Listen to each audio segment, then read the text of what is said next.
Hey, what's up, everybody? It's Mike Malbrough once again from Wallet Reset, and today we're going to talk about blogging 101. Okay, I'm going to give you blogging tips that I wish somebody would give me when I was starting out online. Okay, so before we get into it, this is basically how to blog for beginners. Okay, and if you're not a beginner, then you may not necessarily get that much out of this, but still it will be good for you to watch to the end, just in case I say something that you didn't know. So before I get into it, you know what to do. Hit the subscribe button. Also, hit the bell to make sure you get notified every time I release a new video. Also, give me a thumbs up if at any given point in time I say something that helps you out. If you have any questions, be sure to leave a question in the comment section. So now that that's over and said with, let's get to it. Blogging, right? How do you start a blog and make money? So the best way to start a blog, before I go into the technical side of anything, I want you to understand that blogging is not a business by itself. All right. So what I mean by that is a business typically has a little bit more control to it, whereas a blog is something that, as time goes on, it can become a business. But it's primarily, when you get that big, it's primarily a publishing business and not a blog, right? And when I say that, think about something like maybe Time or Fortune magazine or something like that. Their websites are really publishing businesses, and they're not actually a blogging website. And what you would need to do first to understand what you're going to be talking about and what you are going to do, what's going to help you is knowing a little bit about a couple of different things. So the first thing you have to understand is a topic, right? Now, what most people do is they start out with a topic like, oh, I'm going to talk about makeup, or I'm going to, like for me, for example, give you the perfect example of like what not to do. I started out my very first blog, and the blog was about football, right? So why is that a bad thing? Why is that a big deal, right? Because somebody out there probably watching this is like, well, I want to start a football blog. Don't do it. All right. Now, the reason why is there's various different reasons, but ultimately the primary reason not to start a football blog is because it's going to take you years to build an audience unless you are just a very good networker, which if you're just starting out online, you probably don't network that well. And if you do, then, I mean, hey, you can always try. I will say that networking your way to the top helps, but it's a long road that essentially you're asking for favors and returning favors. And for me, I would just rather put in my effort, get my result. And if you're like me, then definitely do not start with anything that's like such a huge topic that there's like magazines and TV shows about or TV channels about. Focus in on something that you specifically deal with. All right. So if I was going to start a blog today, just based on where I'm at in my life, I may start a blog about, dating after a divorce or, something like that, because it's very specific, but there's enough people to actually like that and want that information to where you're going to get in front of enough people that are interested, but you're not necessarily going to be dealing with a lot of competition that has been around for like 20, 30, 40 years. So anyway, now that I got that out of the way, here's what you have to actually understand to get started. So now that you know, you're going to have to find something that's specific to you and make it a little bit more of a subgroup of like a topic. What you have to know now is a little bit about finding good keywords or topics to cover, a little bit about SEO, which SEO is drastically different than what it was when I was first starting out. So, which is a good thing for most people who are not technically savvy. And then you're going to have to know how to essentially take whatever topic you talk about and make it make money. All right. So out of those three things, the hardest part is the last for most people. And the reason why is because that's the part of it that is a lot more, it's a lot more emotional for a lot of people. Like, you're not just dealing with, oh, okay, all I got to do is write and all I got to do is promote it, or all I got to do is write and then people will discover it, or what have you. It's really specifically dealing with more psychological things, and it doesn't really seem like it for some people, but at least 40% of whoever is watching this, because most of you guys are going to be millennials, deal with issues psychologically facing money and understanding how much they should charge, understanding a lot of different things. And so I'm going to give you a clear-cut way to just skip all of that and get right to it. So first, let me go over keywords, okay? Keyword research is, in 2018, it's kind of important to understand keyword research if you're going to be doing a blog, but it's not as important as it was when I first started. So when I first started, you could get overly technical about keyword research, and I mean, there were all kinds of loopholes and problems with Google. Now pretty much all of that has been sewed up. So when you do keyword research, what you're really after is trying to find a couple of long tail keywords that are almost like topical, right? So instead of focusing on one big keyword, you'll find maybe 5 keywords, 3 to 5 keywords that are phrases, like longer phrases, which makes them long tail. Now, these keywords can have literally no search traffic on a monthly basis. All right. And it really doesn't quite matter as much because SEO has changed so much. Now, when I was younger, SEO was all about getting traffic through the search engines based on targeting 1 or 2 keywords. Now it's almost guaranteed that if you do that, you're going to end up not ranking. All right. And the reason why is because Google wants to solve topic problems. Google doesn't want to give you, as a searcher, right? You don't want to go to Google and find something that has all the right keywords but doesn't actually solve the problem you're trying to solve. And Google knows that. So what they do is they base the rankings on a lot of different factors that are almost all reactive to what the searchers do when they land on your page.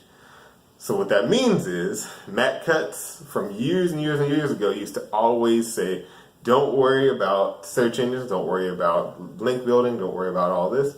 Just make really high quality content that people will love. That's really what it means now. And it's essentially one of the things that you have to do is find a way to get people to stay on your page once they get there. That's almost like the biggest thing. So that's pretty much it. And the best way to do that is create engaging content that has, and I'm telling you a little bit of SEO. This is very basic, very beginner friendly, but essentially you want to have content that takes into the account. So if I search, health problems for pugs, right?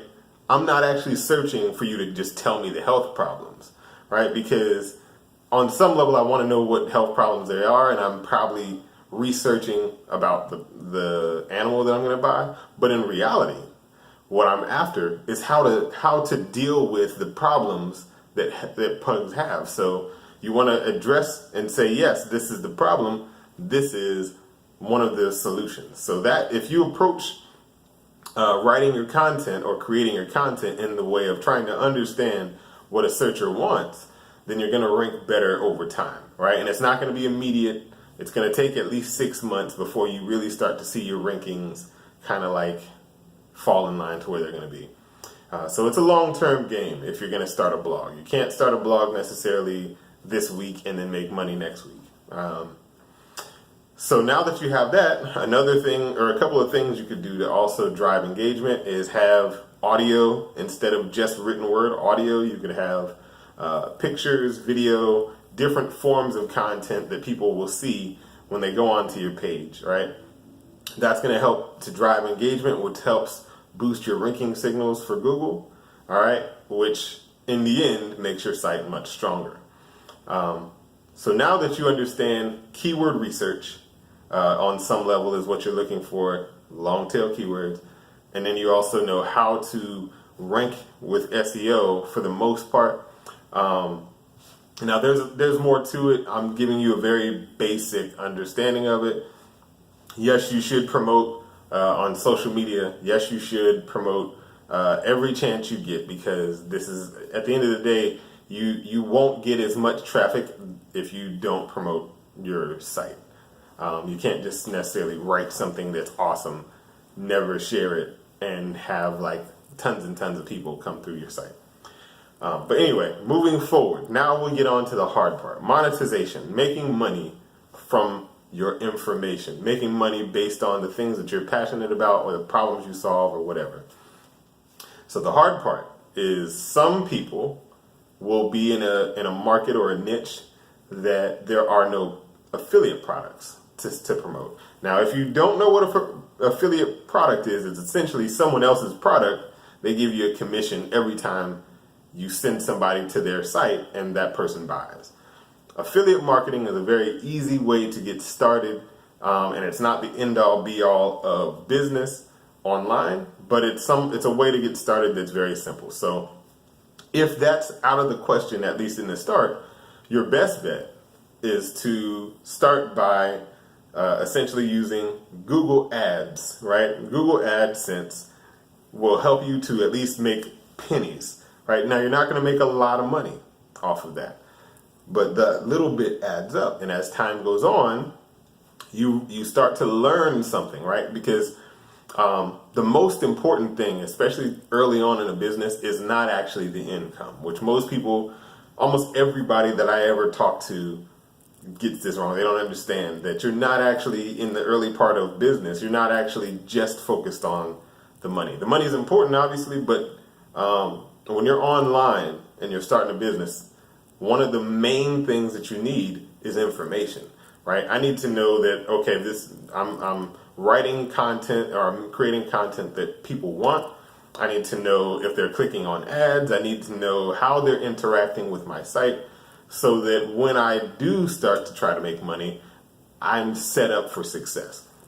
One of the ways that AdSense does that is you start to understand on a daily and monthly basis how valuable certain banner placements are, right? And so what you can do once you understand how valuable your placements are is you can actually rent out these banner positions to other businesses. And there's a lot of different ways to find it. Ultimately, that's not really the goal of this video, is not to tell you how to do that. But primarily, after you get your AdSense starting to be clicked, you can replace those banners with other people's banners, right? And they will pay you on a monthly basis. So some websites, depending on the market, you could literally make a couple $1,000s a month on just one banner ad. All right. Now, if you're in a smaller market or you don't have a lot of traffic, it might only be $100. It might be $300 a month, so on and so forth. But it's a start. It's something that gives you a consistent growth. All right. So now, another thing that you should do, no matter whether you do AdSense or sell banner spots, is you should, if you're a blogger, within a reasonable amount of time, be building up to selling a product of your own.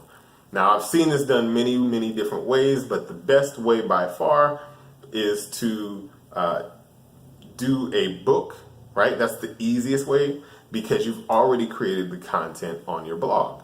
So what people do is they take their best, maybe 10, 20, 50 blog posts or whatever after a certain period of time, the ones that everybody asks the most questions about, the ones that get the most shares or publicity or what have you.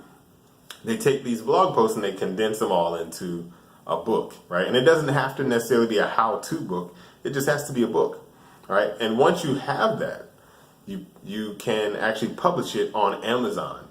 All right. Now, publishing it on Amazon is actually just as easy as going through CreateSpace, having all of the things formatted properly, and you can sell a book, either an ebook through like Kindle or something like that, or you can actually even sell it's not a hardcover, what it's called, softcover book, the books that you actually send to somebody's house and they open it up and read it in their face, right?